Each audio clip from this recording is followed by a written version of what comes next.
Siti Fatimah binti Asad dan berbaring di sana. Kemudian setelah berbaring, bangkit, baru turunkan jenazah itu ke kuburnya.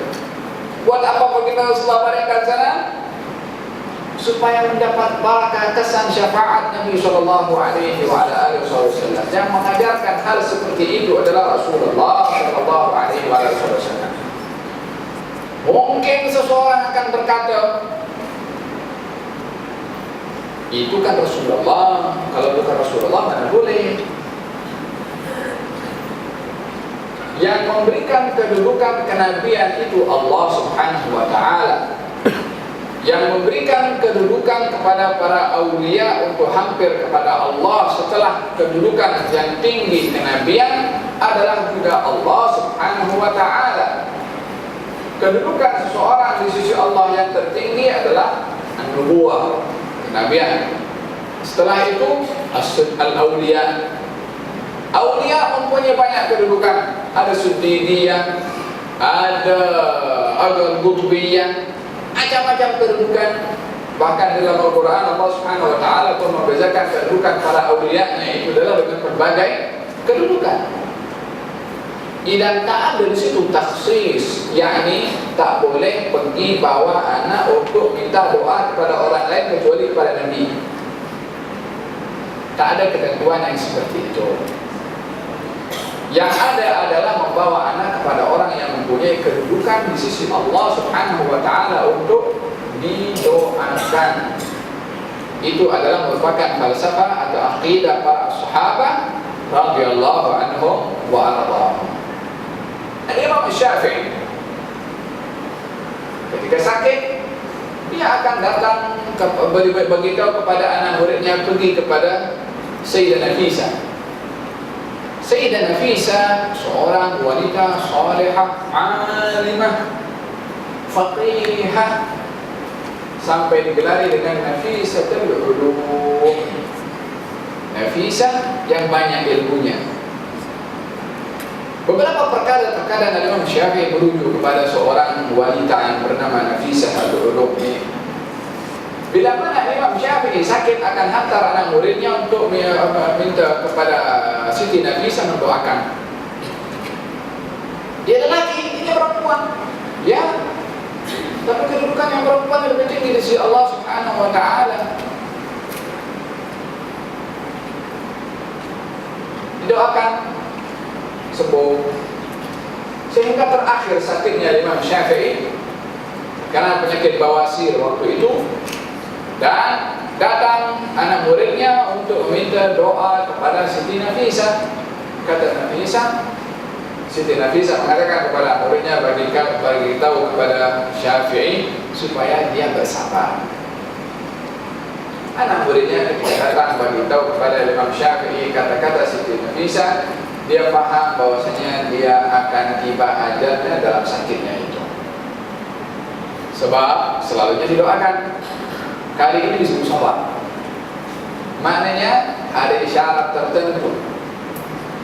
Sampai pun meninggal dunia Imam Syafi'i, dan yang mensolatkan juga setelah disolatkan oleh kaum mukminin, dibawa ke hadapan rumah Siti Nafisah, dan Siti Nafisah salat kepada dalam rumahnya kepada jenazah Imam Syafi'i, lalu dibawa dikuburkan di Mesir sana.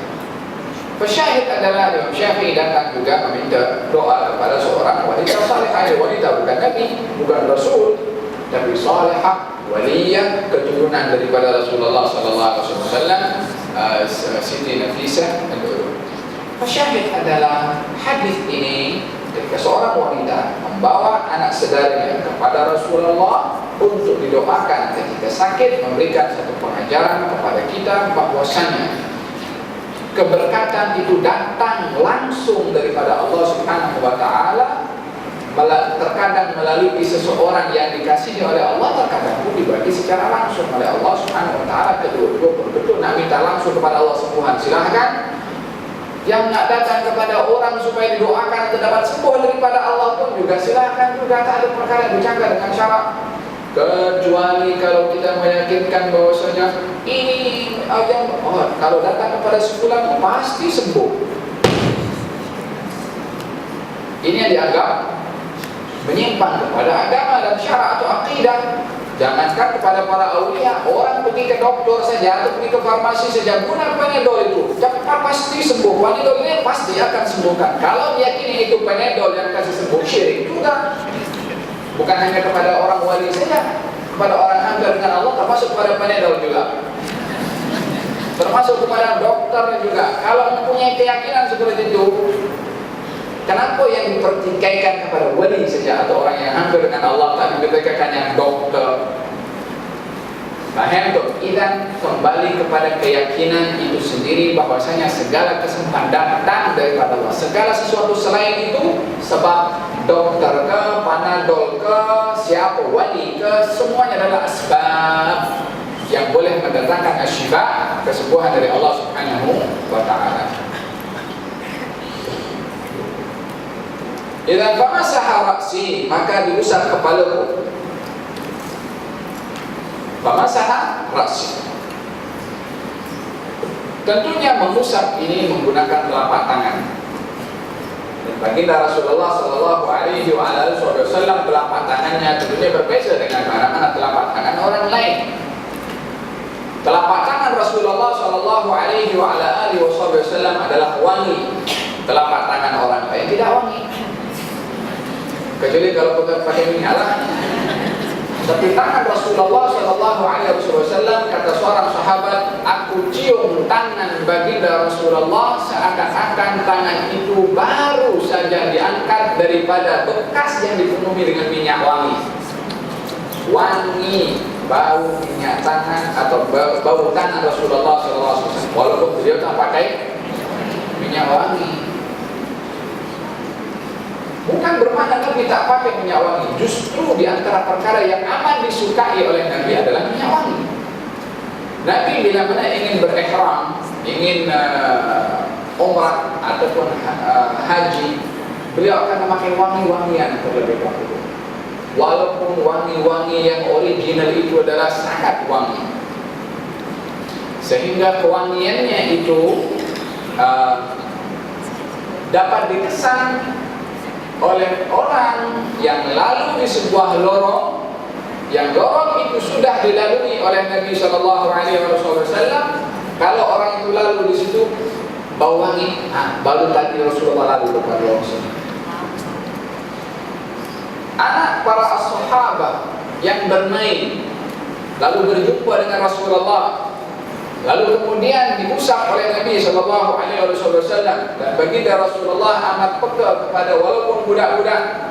Terkadang baginda menghampiri kepada mereka, dan terkadang pun bertanya apa yang dilakukan oleh mereka. Seorang bernama Umair, dia mempunyai burung namanya Nughair.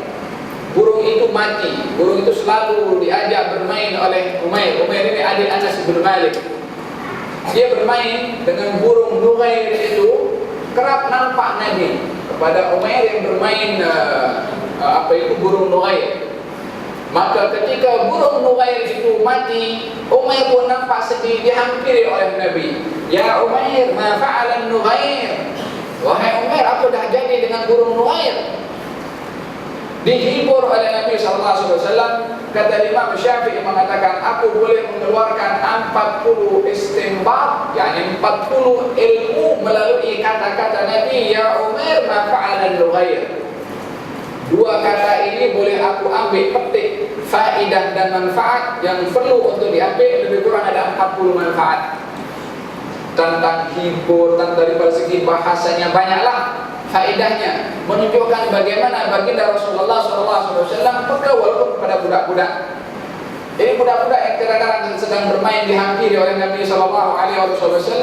Di antara mereka yang diusap kepalanya oleh baginda Rasulullah, bila mana balik rumah, orang di rumahnya ada ahli keluarganya dapat mencium bau wangi dan datangnya daripada kepala budak itu, maka orang tuanya tahu tadi disentuh oleh Nabi SAW. Dan tangan ini adalah berbeza dengan tangannya mana-mana manusia. Tangan baginda Rasulullah sallallahu alaihi wasallam, tangan yang sama yang kalau berjabat tangan dengan orang lain, dia tak akan lepas jabat tangannya kecuali orang itu yang melepaskan. Nabi sallallahu alaihi wasallam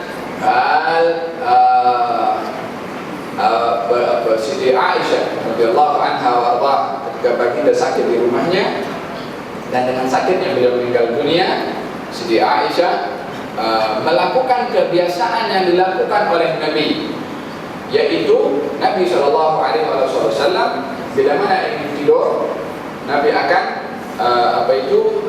tiup tangannya 3 kali, qul huwallahu ahad, qul huwallahu falaq, qul a'udzu birabbil nas 3 kali, lalu diusap oleh tubuh, diusap dengan kedua telapak tangannya tubuh badannya secara keseluruhan. Dan juga bila mana ingin mengobati, Nabi menggunakan tangannya itu dengan telapak tangannya untuk mendoakan kepada orang lain. Siti Aisyah ketika Nabi sakit itu ingin melakukan apa yang biasa dilakukan oleh Nabi, yaitu mengusap badannya dengan bacaan qul huwallahu ahad, qul a'udzu birabbil falaq, dan qul a'udzu birabbin nas. Tapi Siti Aisyah tak guna tangannya sendiri. Dia ambil tangan Nabi, diangkat dengan kedua tangannya, dirapatkan macam itu, dibacakan oleh Siti Aisyah. Qul a'udzu birabbin nas, qul huwallahu ahad, qul a'udzu birabbil falaq, dan qul a'udzu birabbin nas. Lalu diusapkan oleh Siti Aisyah dengan pegang kedua tangan Nabi itu, karena Nabi lemah pada waktu itu. Pegang kedua pergelangan tangannya dan diusapkan tubuh badan Nabi dengan kedua telapak tangan Nabi sendiri. Siti Aisyah boleh menggunakan tangannya sendiri, tapi dia paham tangan Nabi berbeza dengan mana-mana tangan. Telapak itu telapak berbeza dengan mana-mana telapak tangan yang lain. Dia guna telapak tangannya walaupun tak terdaya Nabi nak mengangkat kedua tangannya, diangkatkan oleh Siti Aisyah, diusapkan dengan tangan Nabi dengan dibantu oleh kedua tangan Siti Aisyah, sebab tangannya berbeza dengan tangan-tangan yang lain. Fa'ilan famasaha sallallahu alaihi wasallam rasi, maka baginda Rasulullah mengusap kepala saya, lalu wada'a bil barakah, dan mendoakan saya dengan keberkatan. Dan bahagian daripada adab bila mana ingin mendoakan budak-budak, pegang kepalanya dengan niat, jangan begini dengan niat tangan aku ini penuh dengan barakah, tak boleh. Kita memegang dengan niat ingin meniru sunnah Nabi ketika memegang kepala budak yang ingin didoakan. Macam mana rahasia yang Allah letak